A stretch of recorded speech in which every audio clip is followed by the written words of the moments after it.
क्यों? कि मुस्लिम वोट से मुस्लिम जीत नहीं सकता।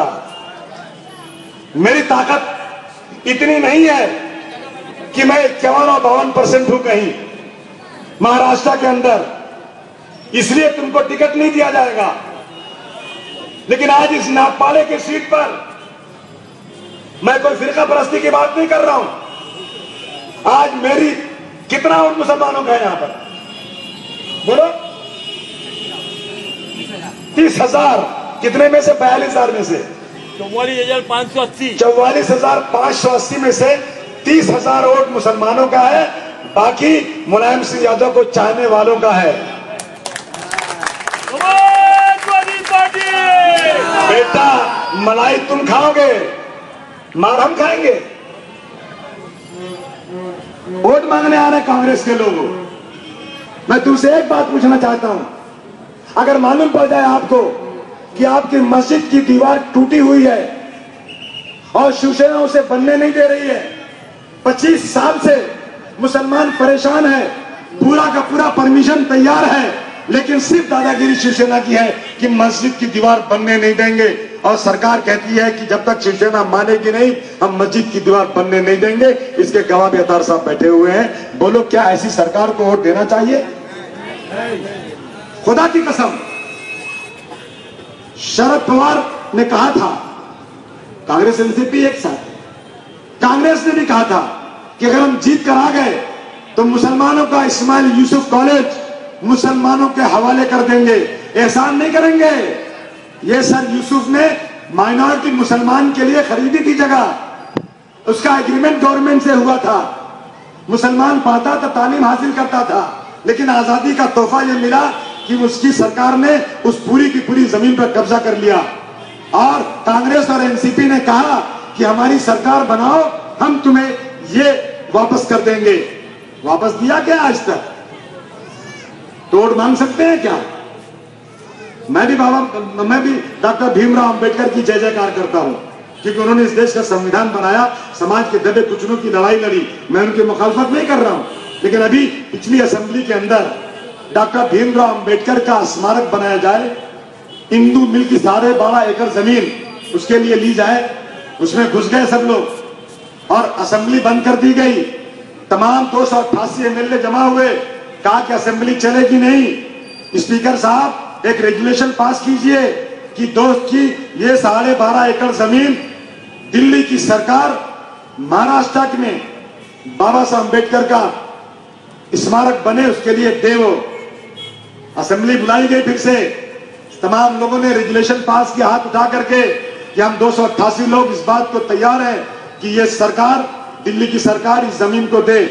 दिल्ली की सरकार से जमीन मांग सकते हो, वो किसी की खरीदी हुई नहीं है, लेकिन मेरी बाप दादाओं की खरीदी हुई जमीन तुम कब्जा कर रहे हो, और उसके लिए जब मैं खड़ा होता हूं तो कहते हो चुपचाप बैठ जाओ अबू आसिम, अभी बोलने का वक्त नहीं है, बाद में तुमको वक्त दिया जाएगा। तो उसको वोट दिया जाएगा क्या? नहीं बताइए ना, देना चाहिए क्या उसको? नहीं देना चाहिए। आज नहीं, बंबई के अंदर एक इस्लामिक वेलफेयर एसोसिएशन है, वो गया मस्जिद की जगह लेने के लिए 2005 में, तो कहा कि जगह का दाम 25 लाख रुपए है, लेकिन आपको पूरा परमिशन लाना पड़ेगा तब जगह मिलेगी। मुसलमान गया परमिशन लेने सरकार के पास, सरकार ने परमिशन देते देते देते देते 5 साल लगा दिया, 2009 हो गया। 2009 में परमिशन मिल गया, मुसलमान खुश हो गया कि भाई अब मस्जिद मेरी बन जाएगी। फिर गया सरकार जमीन लेने के लिए, तो फिर वो जमीन के डिपार्टमेंट के लोगों ने कहा कि अब ये 25 लाख की नहीं है, अब ये 1 करोड़ 9 लाख रुपए की है।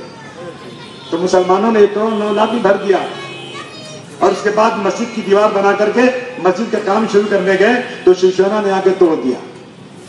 और शिवसेना खुद गई हाई कोर्ट के अंदर कि मैं इसके लाऊंगा, मस्जिद बनने नहीं दूंगा। तो हाई कोर्ट ने मालूम है क्या कहा? कहा कि किसी राजनीतिक पार्टी को किसी के धर्म में रुकावट पैदा करने का कोई हक पैदा नहीं होता। हाई कोर्ट ने कहा कि देश संविधान से चलेगा, शिवसेना की दादागिरी से नहीं चलेगा। हाई कोर्ट ने कहा कि शिवसेना वालों, अगर तुमको मुसलमानों की मस्जिद यहाँ पसंद नहीं है तो तुम ये इलाका छोड़कर बाल ठाकरे के महल्ले में जाकर रहो, ये तुम्हारे लिए जगह नहीं है। मैं खुश हो गया, मैंने तालियां बजाई। और फिर हाईकोर्ट ने अगले पॉइंट में लिखा कि महाराष्ट्र की सरकार को मैं निर्देश देता हूं, जज साहब निर्देश दे रहे हैं कि पुलिस दो इनको, वहां पुलिस लगाओ, इनकी मस्जिद को बनने दो। 2009 से 2012 हो गया, मुसलमानों के एक से एक बड़े लोग जाके घुटने टेक टेक करके आर पाटिल से परमिशन मांग रहे हैं कि मेरी मस्जिद बनने दो। आर पाटिल बोलता है नहीं, जब तक शिवसेना वाले मानेंगे नहीं उस वक्त मैं मस्जिद बनने नहीं दूंगा। किसकी सरकार है? कांग्रेस की। उसको वोट देंगे आप? नहीं, किस बेस पे वोट देंगे बताओ ना जरा। मुसलमान नौजवान लड़के जेल में पड़े हुए हैं, खुदा की कसम अगर गलत हैं, वाकई दहशतगर्द है तो जेल में डाल दो। तुमने उनको जेल में डालने के लिए महाराष्ट्र सरकार ने कमिश्नर को यहां से भेजा, कहां?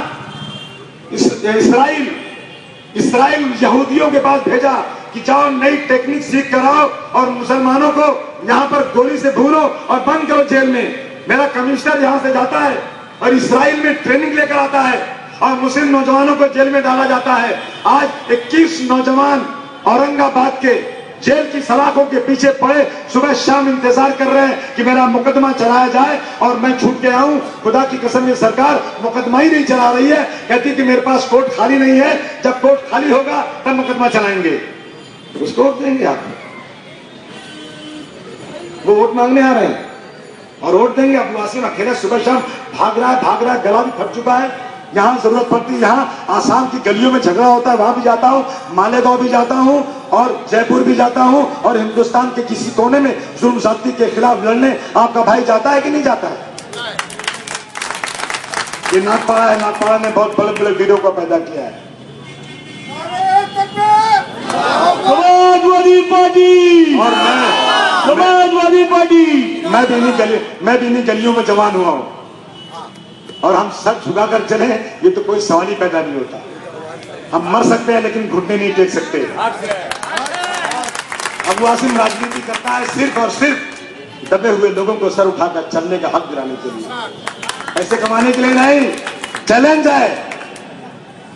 नवाब मलिक आके मेरे बारे में कल भाषण कर रहा था, मुझे बड़ी हंसी आई कि कितने कमजोर हैं जो गुब्बारे चंद सांसों में फूल, कितने कमजोर हैं ये गुब्बारे चंद सांसों में फूल जाते हैं, जब कमीने उरूज पाते हैं अपनी औकात भूल जाते हैं।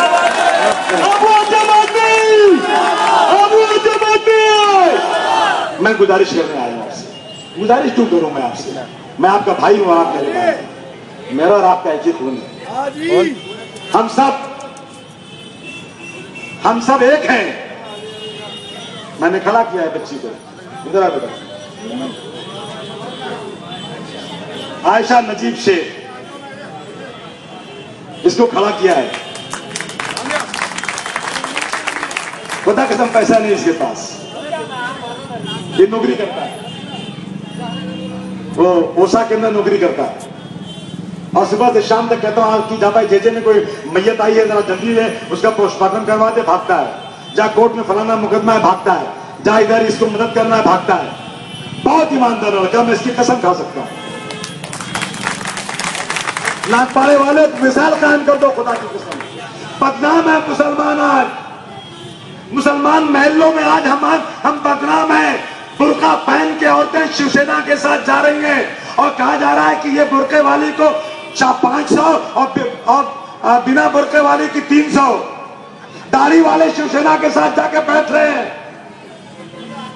कैसे हम लोग, कितने शरीर हम लोग होंगे?